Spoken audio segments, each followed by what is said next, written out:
Bonsoir à tous, soyez les bienvenus sur TV7 pour votre émission Top Rugby en partenariat avec l'Union Bordeaux-Bègles comme chaque lundi soir à 19 h en compagnie de Mathieu Dalzovo. Bonsoir Mathieu. Bonsoir. On va parler bien sûr, on va revenir sur cette belle victoire de l'Union Bordeaux-Bègles face au Racing 92 avec notre invité, le troisième ligne de l'UBB, Pierre Beauchaton. Bonsoir Pierre. Bonsoir. Merci d'être avec nous ce soir Pierre pour revenir sur ce match face au Racing 92. Cette victoire, on va aller directement Mathieu sur le résumé de cette rencontre où il fallait attendre l'heure de jeu tout de même.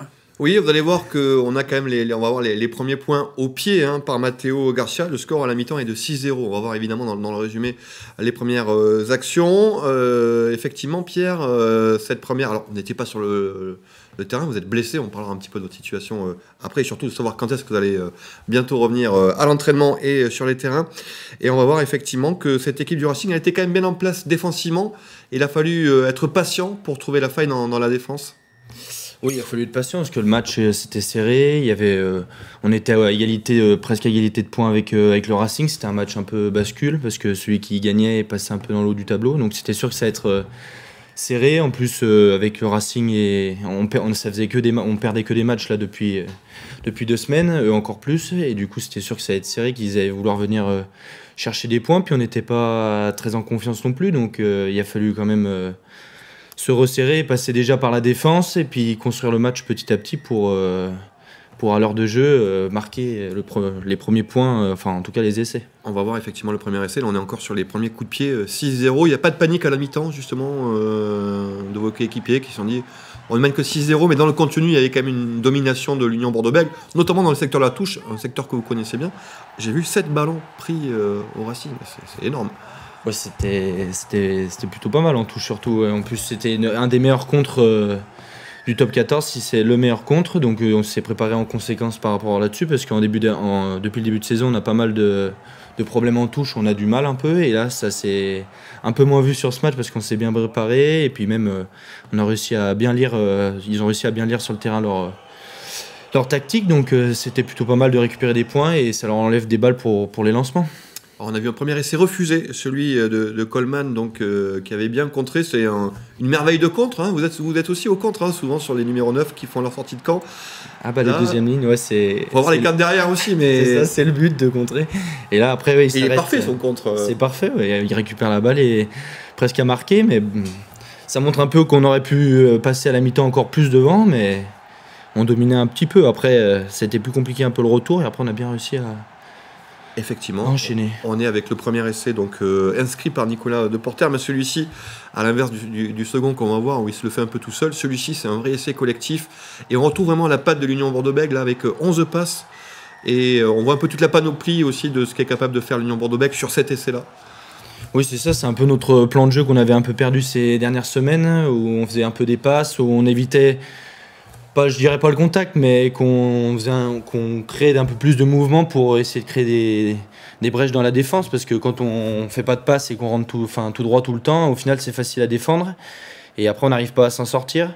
Ici on a bien réussi à construire l'essai avec Maël déjà qui déborde sur le côté, et après ensuite on construit petit à petit sans se presser, et après ça arrive, le final ça arrive qu'il y a une belle course de Nico et il arrive à marquer.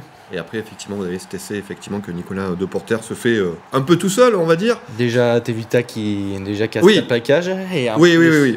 Qui arrive à faire la passe. Et après, Nico, après, il court. J'allais vous en parler parce qu'effectivement, Tatafou, quand même, on arrive à jouer derrière lui. C'est un vrai bulldozer. Voilà, c'est un vrai numéro 8 qui sait casser les lignes. Ouais, c'est ça. Déjà, sur le 1 contre 1, déjà, il est très fort. Et qui arrive à faire jouer derrière lui aussi, donc vous-même en tant que troisième ligne, vous êtes souvent au soutien, on savait que ça va jouer derrière. Déjà avancé, j'en ai au soutien, et après s'il arrive à libérer les bras, ce qui est souvent le cas en plus, donc il faut être là pour jouer et pour pouvoir ensuite avancer et continuer le jeu. On va voir un dernier essai, un essai pour le Racing, Clemenzac, donc pour un score final de 21-5. Yannick Bru a dit après cette rencontre, c'était une étape importante dans la saison, c'est un peu ce que vous disiez aussi Pierre, ce match-là, il fallait le gagner, c'était important pour retrouver un peu de confiance et pour retrouver le podium, puisque vous êtes troisième ce soir, donc c'était un match très important dans la saison. Oui, c'était un match important parce que ça faisait déjà 2 matchs à domicile qu'on perdait et on loupait des points. Il y avait Pau, on a perdu des points déjà à domicile, après en plus on prend 0 points. Il y a eu le Stade Français juste avant, donc ça commençait déjà à être dur. On arrive à gagner à Toulon, où on arrive à engranger aussi des points, mais après Castres où on prend 0, donc ça faisait déjà 3 défaites où c'était compliqué, et du coup là on s'en sort bien pour remonter dans le classement. 5e défaite consécutive pour le Racing quand même, Dorian. Ça commence à faire, justement, on regarde les résultats de cette 17e journée de top 14 et le classement avec quelques surprises, notamment la victoire de Montpellier face au Oyonnax. Il faut gagner, il faut réussir à gagner, c'est Montpellier, la seule équipe à gagner à l'extérieur. Vous gagnez face au Racing, on voit que l'ASM Clermont a pris une belle fessée du côté de La Rochelle, 42-3. On va faire le point sur le classement où grâce à cette victoire, l'UBB remonte à la 3e place avec 45 points. Et de ce qu'on voit, Pierre Beauchaton, ça y est, le Stade Français et Toulouse commence à se détacher. Est-ce qu'on continue à regarder en haut? Il y a quand même 10 points d'écart tout de même. Bien sûr qu'on continue à regarder en haut, parce qu'il reste encore, je crois bien 10 matchs à peu près. Donc, en plus, là, tout le monde se déplace au prochain match. Tout le monde va à l'extérieur. Donc, c'est là où ceux qui vont gagner à l'extérieur vont continuer à s'envoler, où il faut prendre le maximum de points. Mais non, c'est pas encore fini, puisque la preuve, c'est que tout le monde arrive à se faire... Le Racing qui était premier en début de saison avait le large et ils se feront remonter. Il y avait Pau aussi, donc c'est jamais fini. On va parler de votre prochain match, ce sera Montpellier à l'extérieur, un stade qui vous convient pas trop, on va dire, ça fait un petit moment que vous n'avez pas gagné dans ce stade, vous avez gagné lors du match aller. À quoi vous attendez face à cette équipe de Montpellier qui, on va en parler Mathieu dans les statistiques, revient très bien au classement et enchaîne les victoires? Oui, Montpellier, c'est 3 victoires consécutives et seulement 2 défaites sur les 8 derniers matchs depuis l'arrivée de Patrice Colazo et de tout son staff. C'est une équipe quand même effectivement solide qui a retrouvé de la confiance, qui est sortie de la zone de relégation pour la première fois cette saison, donc ça va être un match important pour eux aussi. Vous attendez évidemment à du costaud à Montpellier. Oui, parce que c'est une équipe début de saison qui ont eu du mal à démarrer, comme vous l'avez dit, et ensuite là ils sont un peu resserrés et ils ont un gros paquet d'avant quand même qui avance en mêlée, en touche, donc ils arrivent à construire leur jeu autour de ça, jeu simple mais ça fonctionne. La preuve c'est que ça fait 3 matchs qu'ils enchaînent et qu'ils gagnent, donc ça va être compliqué. Et en plus ils sont allés au Oyonnax avec le concurrent direct et ils sont quand même allés gagner au Oyonnax alors que c'est pas facile d'aller là-bas, donc ça va être un match rude déjà devant pour commencer et ça va pas être facile, ouais.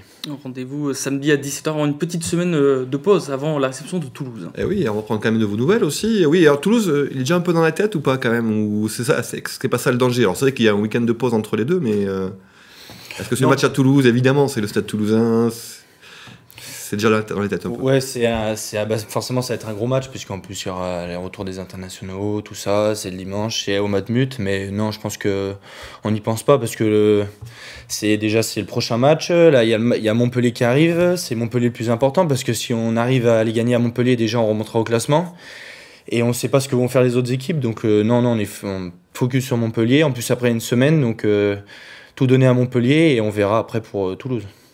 Personnellement, donc vous étiez blessé, vous êtes blessé à l'épaule, à l'acromio pour les spécialistes, après le match contre Pau. Où en êtes-vous aujourd'hui? Est-ce que vous avez repris l'entraînement? Non, j'ai pas encore repris l'entraînement, c'est en cours. On continue à faire du renforcement avec les kinés et à parler avec le doc. Et normalement, d'ici la semaine prochaine, ça devrait reprendre les entraînements et après être opérationnel pour, pourquoi pas, jouer Toulouse. Avant de conclure et d'avoir Sébastien Piccheroni, notre prochain invité, Pierre, comment vous sentez-vous au sein de l'Union Bordeaux-Bègles? Voilà, vous avez enchaîné les matchs notamment en novembre-décembre, il y a cette petite blessure. Comment vous vous sentez aujourd'hui au sein de ce club? Non, je me sens bien au sein de ce club. Il y a une bonne, l'ambiance au sein du club est bien, tout le monde est très sympa. Le plan de jeu cette année est différent, ça change. C'est un plan de jeu qui est sympa, on joue un peu plus au ballon. Et non, après je me sens bien, je joue, donc c'est aussi le principal, parce que ne pas jouer c'est quand même compliqué, et donc continuer comme ça, et puis on verra bien où ça mène.